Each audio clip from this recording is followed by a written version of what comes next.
Letters, as you can see in front of me, most people are actually, although you obviously record with Steve Severin as the glove and are now a full-time Banshee, as in Susie and the Banshees, most people are concerned about your career with The Cure. And something I was wondering about, something I've read about in a couple of magazines, is the new single Love Cats is meant to be, now this might be a send-up or something, I don't know, meant to be the last in a trio of fantasy singles. What is that about, fantasy singles? It was just something that me and Norris decided to do late last year, rather than continue in the vein that The Cure had been pursuing last year. We decided to have a complete break and just make some singles, just for the fun of it, really. And well, those, the ones you've been making for the fun of it, have been the most successful today. Yep, just shows, doesn't it? Shows something. Listen, somebody is very concerned about your welfare, Robert. This is Frances, who writes from Brixton Hill, SW2, and she says, "Dear David, I was a bit surprised at hearing that you will be having Robert Smith as a guest on your show shortly. Being a member of The Cure, Banshees, and Gloves simultaneously, I was surprised you'd actually got him to stand still long enough to get him to come onto the show. I mean, do you suffer from an identity crisis at any time?" No, I suffer from lack of sleep more than an identity crisis. I bet you do. You must need a holiday. Francis is concerned that you're not getting enough time off. I actually had a holiday 2 weeks ago. Where'd you go? I went home. You went home? Yeah, I stayed in bed for a week. Oh, in Crawley, is that? Yeah, right. I pretended I was going away so no one would phone. Okay, and some of these listeners have sent in questions, so let me put a few to you then. Having worked with the Banshees on and off since 1979 or thereabouts, do you feel that now being a fully paid-up member has made you feel more responsible towards your contribution to the band's ideas? This is again from fully Francis. Paid up? Yeah, I'm much more involved now, obviously, because like with the new albums nearing completion, the new Banshees album, and having played on Dear Prudence, and like at the Albert Hall for the first time, really in front of the English public anyway. I was playing songs that I'd been a part of. So I do it in that way, I feel much more involved. But I mean, I felt involved in all the other aspects of it right from the word go, just because I've been friends with them. All right, well, Susie and the Banshees did those 2 dates. Was it last weekend or the weekend before? Two weekends ago, yeah. At the Albert Hall. And both those concerts on the Friday and Saturday night were recorded.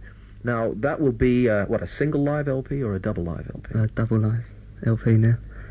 There was too many good songs to throw away, so it's turned into a double live album. So how many songs are on the LP then? 16, I think. And are they really old numbers from the Banshees from like the beginning? It's drawn over like a selection of albums and singles, right up until Dear Prudence. I think it does. It includes Dear Prudence as well. It's up to that point. It was really just that the Banshees felt they wanted to get recorded all those songs, because obviously a lot of them now with a new album coming out will be relegated. You know, they'll no longer be part of the live set. So there's not that many singles. It's mainly, I suppose, what you call live favourites, songs like Night Shift and things like that. Painted Bird, is that there as well? That's on there. Yeah. Good. Are you going to keep playing that, even with the new LP? I don't know. That's not up to me. So what about the Banshees LP? What will come first before Christmas time, say, the live LP or the new material? I think that the live album is going to come out first. I think it's going to come out quite soon, because it's already been mixed. Severin and Mike Hedges mixed it. That's very quick. Yeah, well, the sound that was achieved in the mobile was such that, I mean, the mixing only took a week for the 16 tracks, because it was, I mean, Hedges actually recorded it, and Mike Hedges who does the Banshee stuff. So I don't think there was really that much to do. There's no overdubs on it at all. I mean, nothing's been changed. It's just recorded onto tape and then just mixed. So it was a very quick process. There's also a 4-track EP as well with orchestral accompaniment, which I don't know, that's already been done. That was done a while ago. I don't know when that's going to come out. You didn't bring any of the stuff in the studio with you, did you? No, I haven't done. What a shame. I also hear there's a video being issued as well. Yeah, both nights at the Albert Hall were recorded. They were going to be recorded initially just for Channel 4, for like a Banshee special. And then we decided that if you know that amount of time and money was going to be invested to actually record it and film for Channel 4, that it would be a good idea to bring in some extra cameras and actually make a proper video. I mean, not like a band live on stage type video, but behind the scenes and what goes into making a concert, things like that. So that will come out at some point as well. Terrific. Well, I look forward to that. Right, I'm going to play one of the songs on the 12-inch version of the new single, The Love Cats. This is called Speak My Language. Robert Smith is here, and we'll be back after this.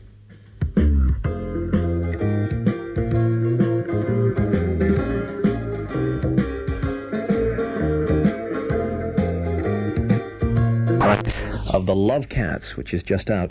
Miss E. Tiger Ward, I hope you're listening, of Whittington Court, Aylmer Road, London N2, has asked me to ask Robert a question. She says, I really like the Cure videos I've seen, but they aren't shown on television very often. Could you please release a video? Why not a video single with Let's Go to Bed, The Walk, and Love Cats?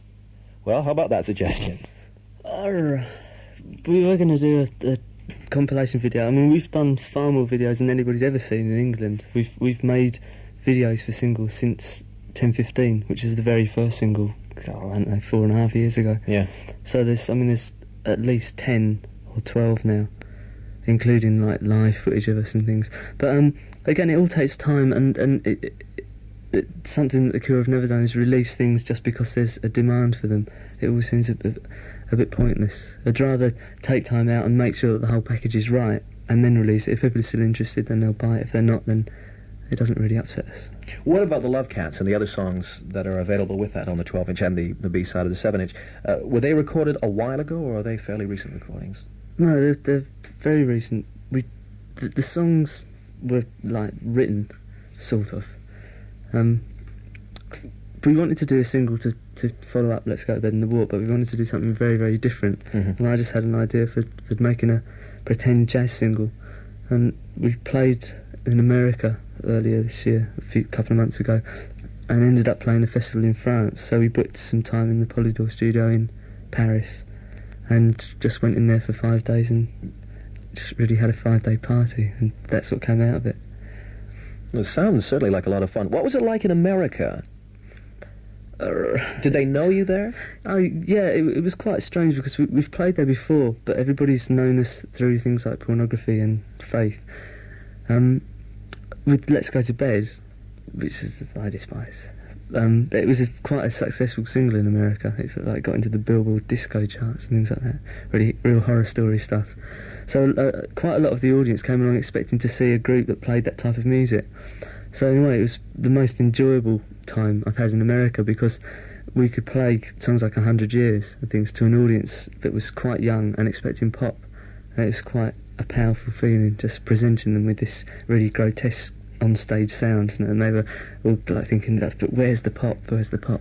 Were you playing like the Love Cats on stage there as well? No, we didn't play anything. We didn't play The Walk. We didn't play Let's Go to Bed. It was a very nostalgic sort of tour. Right, going back to 1015 and yeah, Forest. we just played because when we had new people in the group, and it was, you know, the whole thing was very fresh, and so we decided that rather than broach new ground, which was pointless because none of the records had been released apart from Let's Go to Bed in America, we'd never been to America and played Pornography or any of the songs that were around that period, so we concentrated mainly on that album. Now, it was, over a year since you had played live, so this recent trip to America was kind of like getting to know each other, and in fact, The Cure is a bigger band these days. I mean, you and Lawrence have been joined by Phil Thornley, who is really an engineer, isn't he? Yeah, he hasn't joined us, actually. It's continue, anyway. Yeah, I see. What about Andy Anderson? Yeah, he's involved. I mean, he'll be on the next album. He's sort of like a free range drummer than a freelance drummer, really.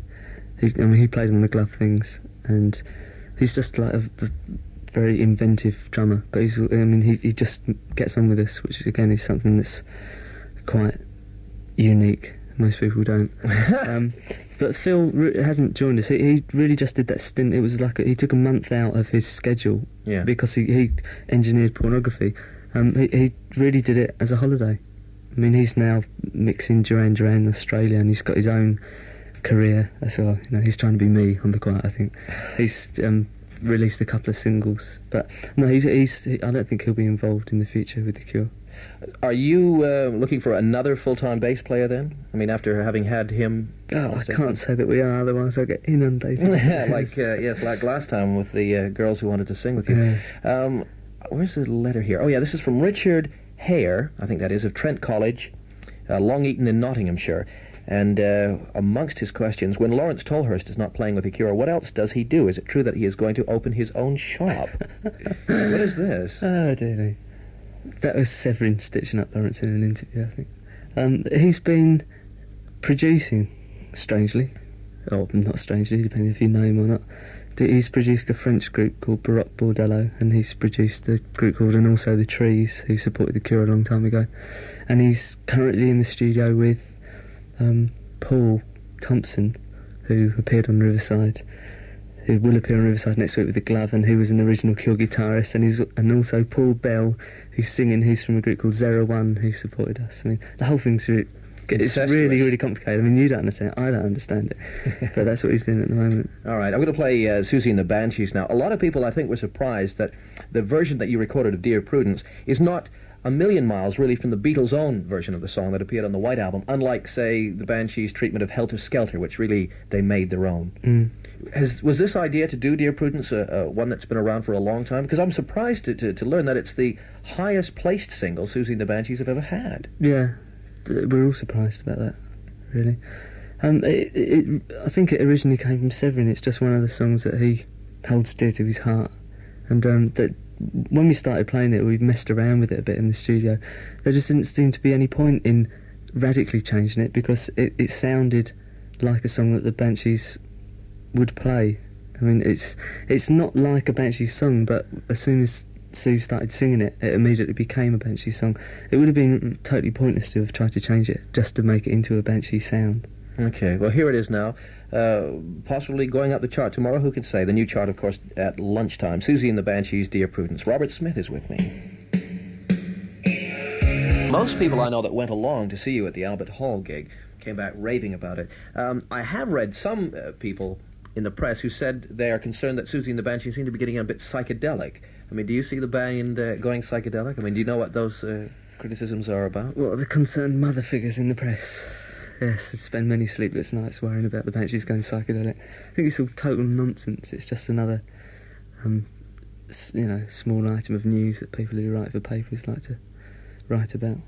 It's totally meaningless, psychedelic. I mean, do you ever concern yourself with anything anybody writes in the press, though, critical or not? Yeah, I mean, you'd be stupid not to take any notice of it. Whether it has any effect is another matter. I mean, it has never had any effect on what the Cure do. Yeah. They usually keep track of, people manage to worm their way into the black book, and it's not. I mean, I just always bear in mind that it's one person's opinion, and the fact that, I mean, I find it horrific that people can accuse, like with the Glove thing, of being self-indulgent, and why would people want to listen to me and Severin making a record of that nature? Written by a journalist who immediately presupposes that anyone will want to read what he's writing. I mean, the whole thing is just ridiculous. It's just entertainment. It's the same as records, except not as entertaining. By a long way. Sonia Harris actually has written a couple of letters, and she sent something that she'd like you to sign, so I'll give that for you to take away. She writes from Fourth Court, Dalgety Bay in Fife. And on the Glove album, she says, the piece of music played between Mr. Alphabet Says and A Blues in Drag, was this written by yourself and Steve Severin, or was it from another source, as it seems familiar to me? It was written by us, I think. Although if it was written by Severin, it might seem familiar. All right. Also, why did you choose to have a female singing on the other tracks? She says, I find the two tracks that you sing on better. Well. Now, this is Landray, of course. Was that written by a girl? This is written by Sonia. Maybe she was an unsuccessful applicant, do you think? There were a lot. Now, you were telling me when one of the records was playing when you came in that the Glove have recorded some television. So people will actually get a chance to see... just today. To see Landray. Yeah, we recorded a Riverside today, which is going out next week, of Orgy and Punish Me With Kisses, which is on the album, and which has just been remixed by me and Severin and Mike Hedges again, the big orange thing. And that will be coming out as a single. Just because it was probably the one track on the album that didn't sound at all like we wanted it to. It was originally intended that was the sole point of the Glove existing. It was that one track. It was a single, and by the time we'd done it and it was on the album, it just didn't sound at all like we imagined it would. So we remixed it and it's gone out as a single. It will probably die the same as the other one did, but at least we're happy with it. All right. Are you planning any live work with Glove? No, good grief, no. We couldn't even coordinate today. be impossible to coordinate a live, an attempt at playing live. When will we be able to see the Glove on television? Next Monday. That's whenever Riverside is. Yeah, I'm not sure either. 6:30. Something like Should that. know. Okay. Yeah, really. Okay, so you're not planning any live work with the Glove. What about Susie and the Banshees then? Because all this stuff is coming out, the video and the live LP and the new studio LP, which you're really happy with. Again, I don't know. Obviously sometime next year, and definitely not this year. There'll be no more, I'll be involved in no more live work this year. On anything? No, because I want to finish the Cure album before Christmas. And how's that coming along, the Cure LP? How much into the LP are you? None of it's actually recorded for real, but it's demo-wise, it's about half done. And the rest of it's floating about in different places. Now, you were saying that the Love Cats then is the third of the trio of fantasy singles, and you wanted to have some fun and see what happened, and obviously you have seen what happened because they've been successful. But the LP, will you continue in that vein, seeing that obviously the songs seem to work and people seem to enjoy it? No. Predictable answer. No, it won't obviously be reverting back to anything we've done before. But this set of singles was just an interim period between Pornography and anything else that we do, which I would call serious. And we didn't want to step right from Pornography into another serious vein, because obviously, like with Simon leaving the group and things, it left everything a bit disjointed, and neither me nor Lawrence really wanted to continue like that.